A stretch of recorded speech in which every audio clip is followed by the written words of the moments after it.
Hello students, कैसे हो? सब बढ़िया है एकदम। चलो बढ़िया है। अब हम लोग बात करते हैं नेक्स्ट टॉपिक की। पहले हमने बात की डिटेल में एवरेज स्पीड की, फिर एवरेज वेलोसिटी की। अब हम लोग बात करने वाले हैं एक बहुत इंपॉर्टेंट टर्म की, जिसको बोलते हैं इंस्टेंटेनियस वेलोसिटी। इंस्टेंटेनियस वेलोसिटी क्या होती है बच्चों, और इसकी जरूरत क्यों पड़ी? देखो, एवरेज वेलोसिटी बहुत सारे केसेस में एक बहुत अच्छा तरीका नहीं है मोशन को डिस्क्राइब करने का। उसका रीजन ये है, देखो जैसे अब देखो एवरेज वेलोसिटी क्या है? Displacement upon time. अगर एक बॉडी मान लो सर्कुलर मोशन में है, तो जहां से चलती है घूम के वहीं वापस आ जाती है, तो उसकी डिस्प्लेसमेंट क्या होगी? जीरो। तो उसकी एवरेज वेलोसिटी क्या हो जाती है? जीरो। अब बॉडी चल रही है, फिर भी एवरेज वेलोसिटी क्या आ रही है? जीरो। तो एवरेज वेलोसिटी से एक ज्यादा बेटर तरीका है इंस्टेंटेनियस वेलोसिटी बताने का। जैसे आप एवरेज वेलोसिटी की बात करते हो, एवरेज वेलोसिटी का मतलब क्या है? एवरेज वेलोसिटी का मतलब है कि एक पूरे टाइम इंटरवल में बॉडी की वेलोसिटी क्या रही on an average. Instantaneous velocity का मतलब है कि एक पर्टिकुलर इंस्टेंट पे, इंस्टेंट का मतलब होता है बहुत छोटे से टाइम के लिए, एक पर्टिकुलर इंस्टेंट पे बॉडी की वेलोसिटी क्या होगी, उसको बोलते हैं इंस्टेंटेनियस वेलोसिटी। बहुत छोटे से टाइम इंटरवल के लिए। कितने छोटे से टाइम इंटरवल के लिए? 1 सेकंड के लिए नहीं, 1 सेकंड से भी बहुत छोटे। 1 सेकंड को भी आप हजारों करोड़ों पार्ट्स में डिवाइड कर लो, वो जो एक पार्ट आता है उससे भी छोटे टाइम के लिए। इस टाइम की मैंने बात की है डिफरेंशिएशन में। आप डिफरेंशिएशन वाले वीडियोस को जाके देखो तो आपको समझ में आएगा। Very very very small time, इतना छोटा टाइम जिसमें चाहकर भी बॉडी अपनी वेलोसिटी चेंज ना कर पाए, तो उस पर्टिकुलर टाइम के लिए जो वेलोसिटी है उसको क्या बोलते हैं? Instantaneous velocity. और वो क्या होती है देखो जरा।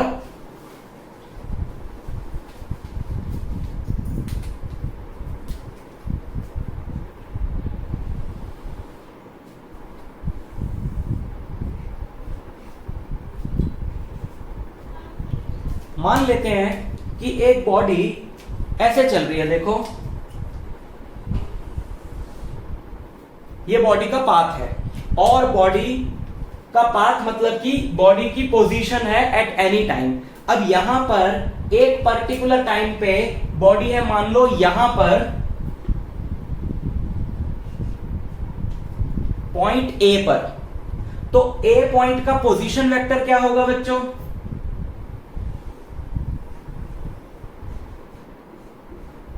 आर। ए पॉइंट का पोजीशन वेक्टर है मान लो आर, ठीक। सो बहुत छोटे से टाइम dt में, बहुत छोटा सा टाइम, इसकी पोजीशन भी बहुत थोड़ी सी चेंज होगी।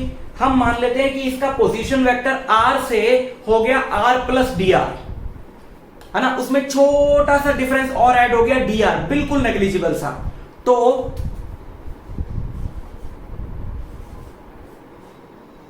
इसकी पोजीशन एक तरीके से कितनी चेंज हुई? dr कितने टाइम में चेंज हुई? dt टाइम में। तो हम लिख सकते हैं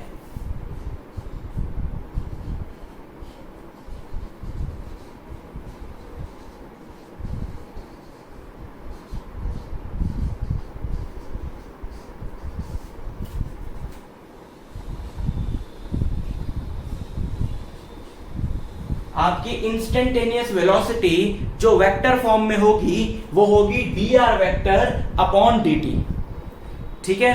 और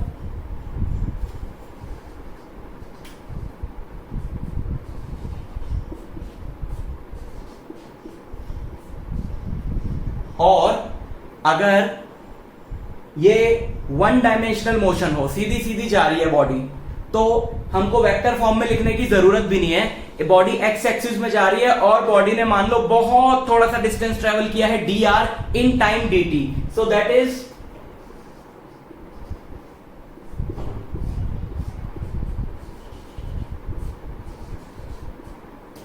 simply dr over dt। Vector हमने हटा दिया।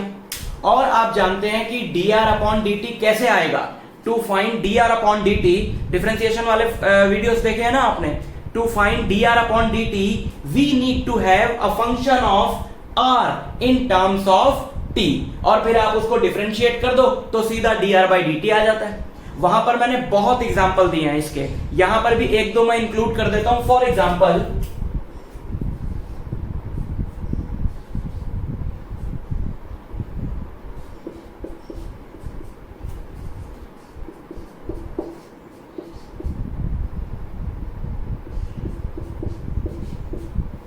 मान लो ये दिया है कि position of a body is changing with time as 3t² minus 5t plus 7।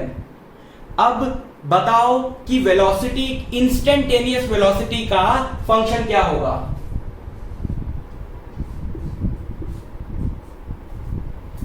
Velocity with respect to time, मतलब velocity as a function of time. आप इसको डिफरेंशिएट कर दो, ये इतना हो जाएगा हमारा 60 माइनस 5, ठीक। और उसके बाद आपको जिस टाइम पर भी वेलोसिटी निकालनी है निकाल लो। फॉर एग्जांपल हमको बोला है कि ठीक 2 सेकंड बाद वेलोसिटी क्या थी, सो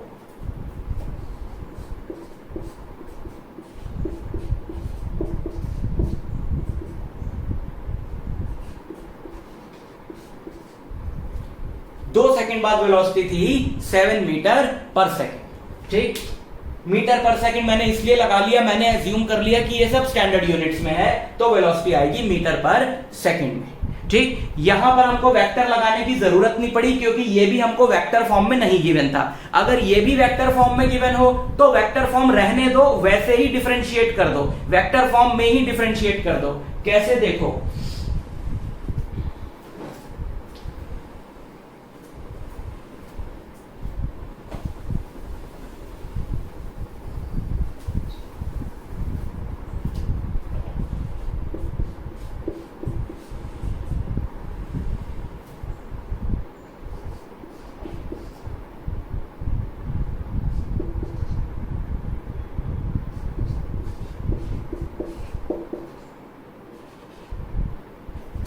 मान लो आपको पोजीशन दी हुई है एक पार्टिकल की, पार्टिकल आपका 2 डायमेंशंस में मूव कर रहा है और पार्टिकल की पोजीशन है 3t² i cap plus 6t j cap. अब ये वेक्टर में हो गया, ये पार्टिकल का क्या देगा आपको, ये पार्टिकल का पोजीशन वेक्टर देगा कि अगर आप इसमें t की जगह 1 सेकंड 2 सेकंड कुछ पुट कर दो तो आपको मिलेगा position vector of that particle, ठीक है।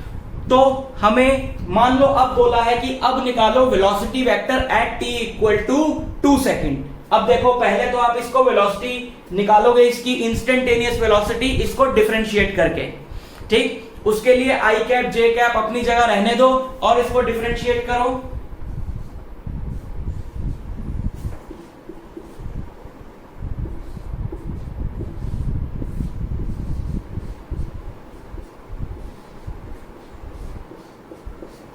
तो ये आपका velocity as a function of time which is the derivative of position vector with respect to time.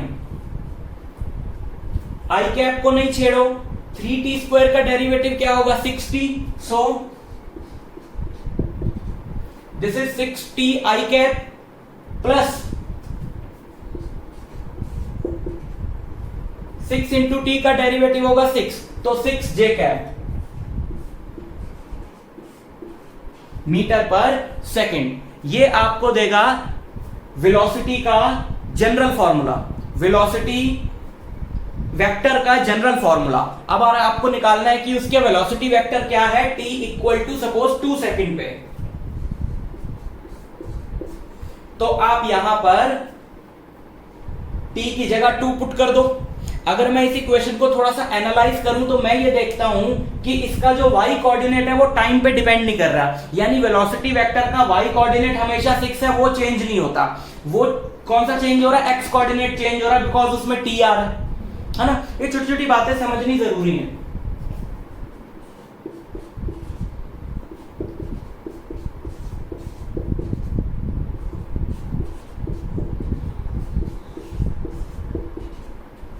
So 12 i cap plus 6 j cap, ये आपका होगा velocity vector of the particle at t equal to 2 second. समझ में आई बात। एक और question ले, चलो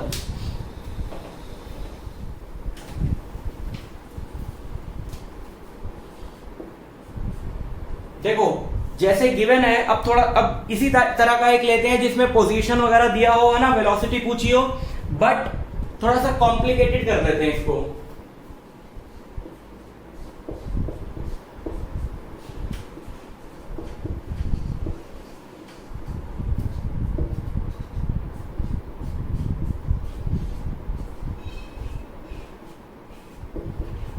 मान लो ये पोजीशन वेक्टर दिया है किसी पार्टिकल का a sin omega T I cap plus a cos omega T J cap, ठीक है, ये पोजीशन वेक्टर दिया है। क्या क्या पूछा है?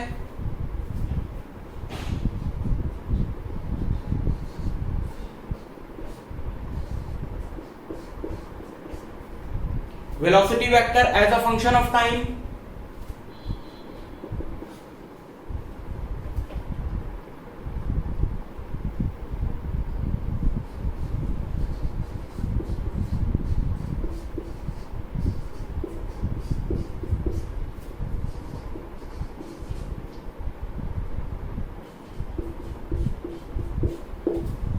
वेलोसिटी वेक्टर और डिस्प्लेसमेंट वेक्टर के बीच का एंगल और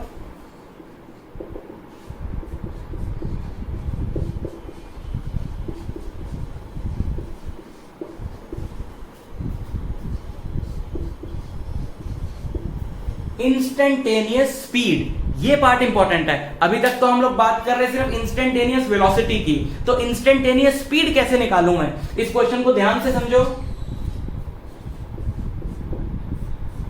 देखो ये दिया हुआ है यहां पे मुझे पोजीशन वेक्टर और मुझे चाहिए वेलोसिटी वेक्टर, तो पोजीशन वेक्टर से वेलोसिटी वेक्टर कैसे आएगा? पोजीशन वेक्टर से वेलोसिटी वेक्टर आएगा उसको डिफरेंशिएट करके।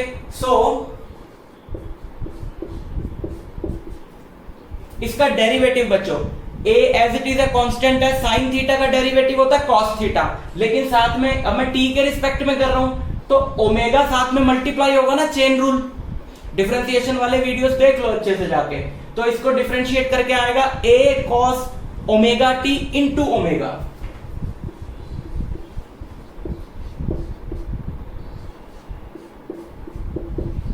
और आई कैप तो एज इट इज रहेगा, cos थीटा का होता है माइनस साइन थीटा, तो इसको करके आएगा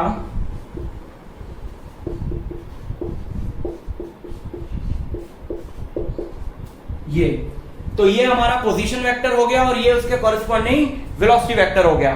ठीक, ये हो गया हमारा फर्स्ट पार्ट। दूसरी बात हमको बोला है what is the angle between position vector and velocity vector. Angle क्या होगा बच्चों? एंगल कैसे निकालते हैं दो वेक्टर्स के बीच में? अब मैंने कहा था ये सारे वीडियोस देखने के लिए वेक्टर्स वाले और कैलकुलस वाले वीडियोस पूरे देख के आ। वेक्टर्स वाले में आपको बताया गया दो वेक्टर्स के बीच में एंगल निकालने का तरीका डॉट प्रोडक्ट से निकाल सकते हैं। दो वेक्टर्स का dot product a dot b क्या होता है? ए बी कॉस थीटा, तो कॉस थीटा क्या हुआ? a dot b upon A B, है ना।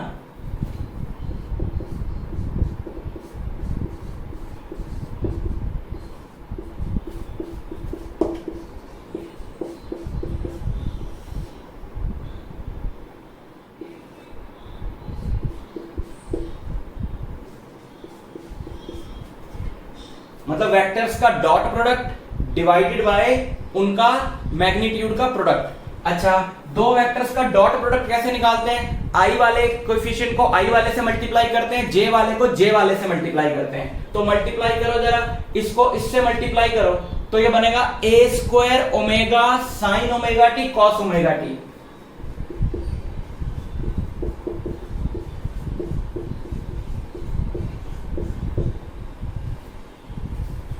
और ये बनेगा minus A square omega sine omega T cos omega T.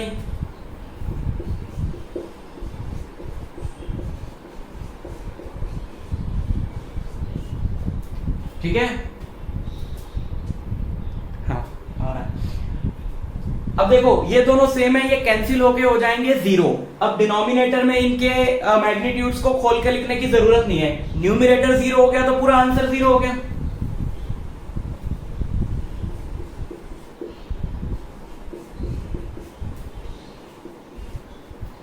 So answer is zero. और बच्चों दो वेक्टर्स का जब डॉट प्रोडक्ट जीरो होता है तो वो दोनों वेक्टर्स एक दूसरे के परपेंडिकुलर होते हैं। है ना। देखो dot product A dot B क्या है, A into B into cos theta. अब थीटा उन दोनों के बीच का एंगल है, कॉस 90 जीरो होता है, तो अगर थीटा 90 डिग्री हो तो कॉस थीटा वाला पार्ट जीरो हो जाएगा, तो ए डॉट बी जीरो आ जाएगा ना। सो ये आ गया जीरो, तो हम लोग बोल सकते हैं देयरफॉर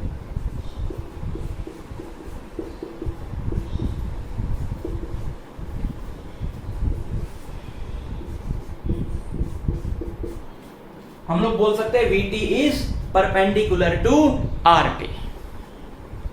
समझ में आई बात। तो अब आते हैं इसके थर्ड पार्ट पे।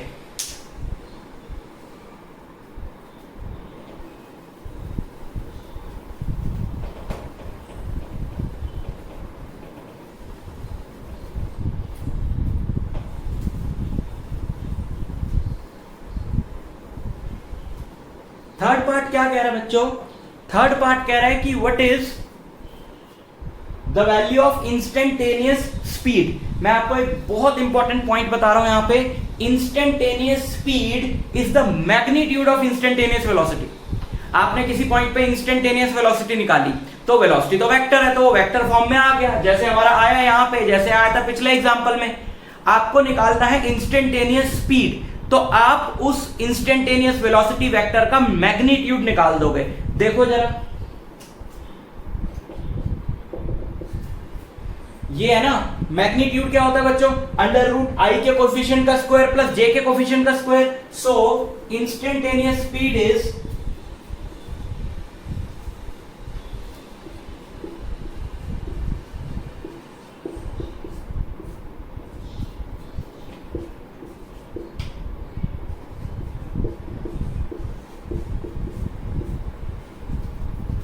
और जब आप इसको खोलोगे ए स्क्वायर ओमेगा स्क्वायर दोनों में कॉमन आ जाएगा, cos square omega T plus sine square omega T बचेगा, जो कि होता है 1 और ए स्क्वायर ओमेगा स्क्वायर रूट के अंदर कॉमन है, तो बाहर क्या आएगा,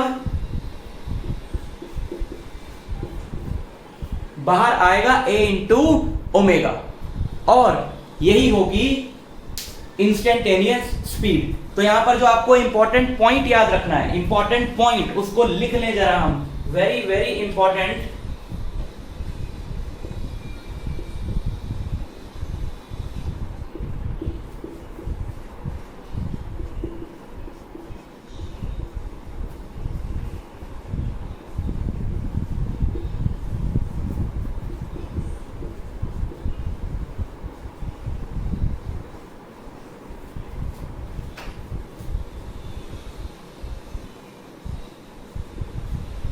instantaneous speed is the magnitude of instantaneous velocity.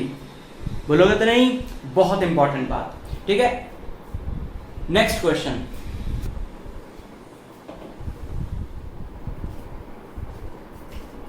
Question है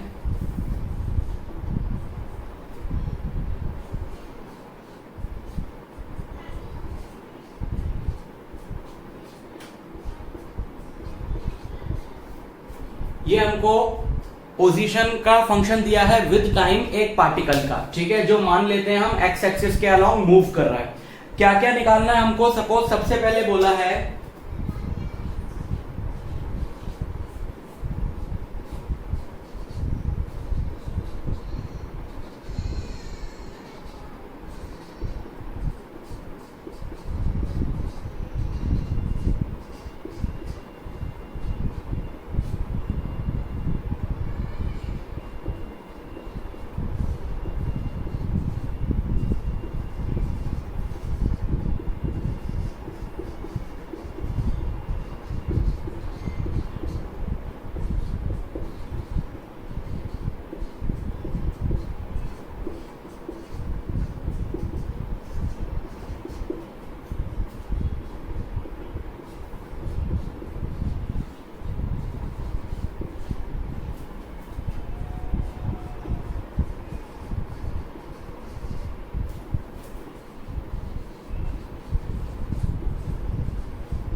ठीक है, ये कुछ पार्ट इसके मैंने बना लिया है, थोड़ी अंडरस्टैंडिंग हो जाएगी आपको।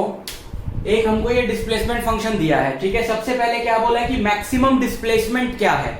ये मैक्सिमम डिस्प्लेसमेंट का क्या फंडा है, आपको कैलकुलस वाले वीडियोस में समझाया था मैक्सिमा मिनिमा का टॉपिक, कि किसी भी फंक्शन की मैक्सिमम वैल्यू निकालनी हो प्लस ये निकालना हो कि वो वेरिएबल की किस वैल्यू के लिए मैक्सिमम वैल्यू होगी, हमको उसके फर्स्ट डेरिवेटिव को पुट करना पड़ता है इक्वल टू 0। देखो, और ये डिस्प्लेसमेंट है, तो डिस्प्लेसमेंट है तो इसका फर्स्ट डेरिवेटिव वेलोसिटी हुआ, तो पहले तो इसका फर्स्ट डेरिवेटिव निकालें।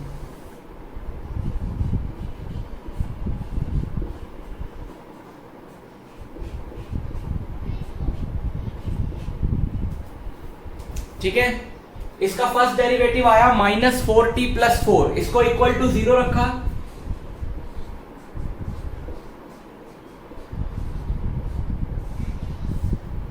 t आ गया 1 सेकेंड, मैं मान लेता हूं ये सब स्टैंडर्ड यूनिट्स में, t आ गया 1 सेकेंड। इसका मतलब है कि 1 सेकेंड पे या तो इसकी वेलोसिटी मैक्सिमम या तो इसकी डिस्प्लेसमेंट मैक्सिमम होगी या मिनिमम होगी। मैक्सिमम होगी या मिनिमम होगी वो हमको पता चलता है सेकंड डेरिवेटिव के साइन से। पहले तो कोर मैथमेटिक्स की हेल्प से कर लेते हैं, फिर हम इसके पीछे का लॉजिक पकड़ेंगे थोड़ा कि ये हो क्या रहा है।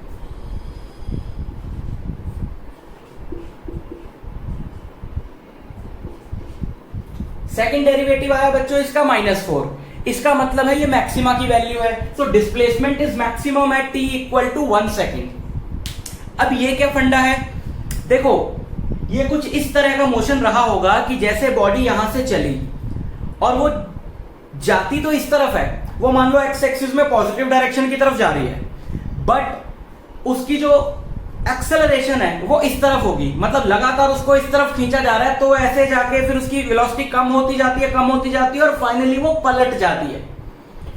जब बॉडी पलटती है, जैसे आप किसी बॉडी को ऊपर फेंको तो उसकी वेलोसिटी कम होती जाती है, कम होती जाती है, फाइनली वो नीचे गिरना शुरू होती है। तो वो नीचे कब गिरती है, वो नीचे तब गिरती है जब टॉप मोस्ट पॉइंट पे वेलोसिटी उसकी क्या हो जाती है, 0।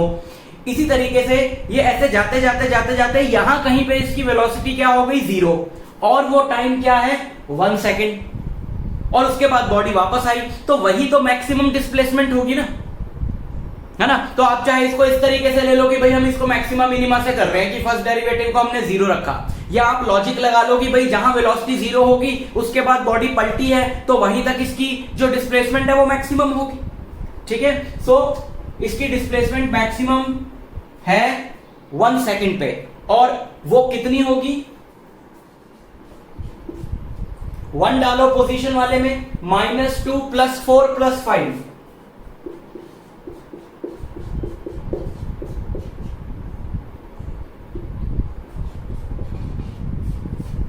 वो है 7 मीटर। बिकॉज अगर आप 1 से बड़ी वैल्यूज इसमें डालो ना, जैसे मैं इसमें 2 डालता हूं तो 2 का स्क्वायर है 4, 4 × 2 -8 + 8 0, आंसर आएगा 5। देखो 2 सेकंड पे डिस्प्लेसमेंट कम हो गई है, 3 सेकंड पे और कम आएगी। इसका मतलब है, अच्छा हाफ सेकंड डालूं अगर मैं तो -1/2 + 2, 1.5 + 5 6.5। तो देखो 1 सेकंड से कम में भी कम है और 1 सेकंड से ज्यादा में भी इसकी जो डिस्प्लेसमेंट है वो कम है। तो ये ऐसे जाके कम होती गई इसकी वेलोसिटी और ये फिर वापस पलटी। कब पलटी, 1 सेकंड पर ये वापस पलटती है। समझ में आई बात? ठीक है। Distance and displacement from t = 1 second to 3 second. या मैं इसको कर लूं, मान लो फर्स्ट 3 सेकंड्स में, फर्स्ट 3 सेकंड्स में डिस्टेंस और डिस्प्लेसमेंट क्या होगा बच्चों? तो ये तो इसकी पोजीशन ही बता रहा है ना, तो डिस्प्लेसमेंट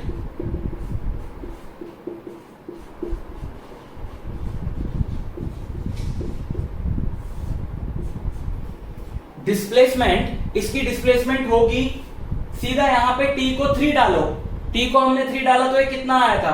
अच्छा t को अभी हमने 3 डाला नहीं, 9 × 2 -18 + 12 -6 + 5 -1 का मतलब है कि पहले यहां से चला, फिर ये उधर गया होगा, फिर ये वापस आया होगा और फिर ये इधर गया होगा।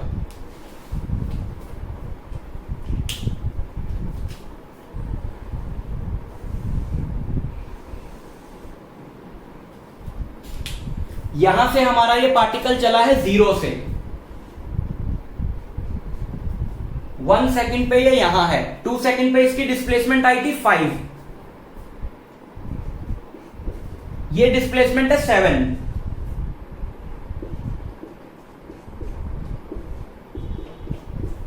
और 3 पे ये ओरिजिन को भी पार करके इस तरफ चला गया। जैसे अगर मैं ये बॉडी यहां से फेंकता हूं तो ऊपर जाके वापस आएगी, तो यही तो नहीं रुकेगी ना, फिर और पीछे चली जाएगी। तो अगर मैं इसको ओरिजिन मानता हूं तो ये पॉजिटिव हो गया, ये नेगेटिव हो गया, तो यहां से चल के यहां वापस आया, जो कि मुझे इससे पता चला। ठीक है, और इसका डिस्टेंस क्या होगा बच्चों? डिस्टेंस तो जो इसने टोटल पाथ कवर किया वो, तो पहले सेकंड में, मतलब टोटल अगर मैं देखूं कि तीसरे सेकंड में ये यहां पर है, तो ये 7 जाना और 7 वापस आना, 14 प्लस 1 इस तरफ 15, तो इसका डिस्टेंस कितना हो गया फर्स्ट 3 सेकंड्स में? 15 मीटर। ठीक है, तो आपको ऐसा नहीं है कि आप डायरेक्ट पोजीशन वाले में डाल दो तो सब कुछ आ जाएगा। थोड़ा सा आपको एनालाइज करना पड़ेगा मोशन को बॉडी के, कि कहां पर जीरो हो रहा है, कहां पर पोजीशन चेंज हो रही है, वहां से आपका करेक्ट आंसर आएगा। ठीक, सो ये किसमें हमने निकाला था? 3rd सेकंड में। एक बार चेक कर ले तो मैं सही था ना? ये 9 × 2 -18 12 -6 + 1 -5, हाँ ठीक है। तो डिस्प्लेसमेंट हो गया 1 मीटर, -1 तो सिर्फ इस तरफ डायरेक्शन है इसलिए आया, तो डिस्प्लेसमेंट आपकी फर्स्ट 3 सेकंड्स में 1 मीटर, और डिस्टेंस आपका 7 + 7 + 1 दैट इज 15 मीटर। ठीक, okay. Average speed and average velocity in first 3 seconds. अच्छा, एवरेज स्पीड क्या होती है? एवरेज स्पीड होती है total distance travelled by total time taken.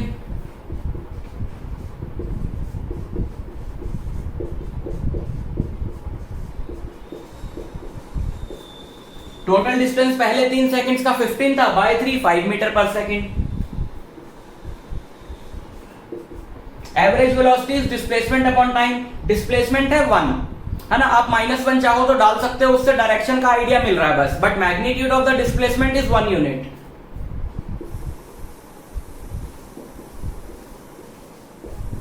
So for first 3 seconds average velocity is 0.33 metre पर second. ठीक, और आपको बोला है इंस्टेंटेनियस वेलोसिटी निकालो किसी भी टाइम पे, 2 सेकंड पे, 4 सेकंड पे। तो इंस्टेंटेनियस वेलोसिटी, वेलोसिटी का यही तो फंक्शन होगा विच is the first derivative of displacement. इसमें पुट करके आप निकाल लो, है ना?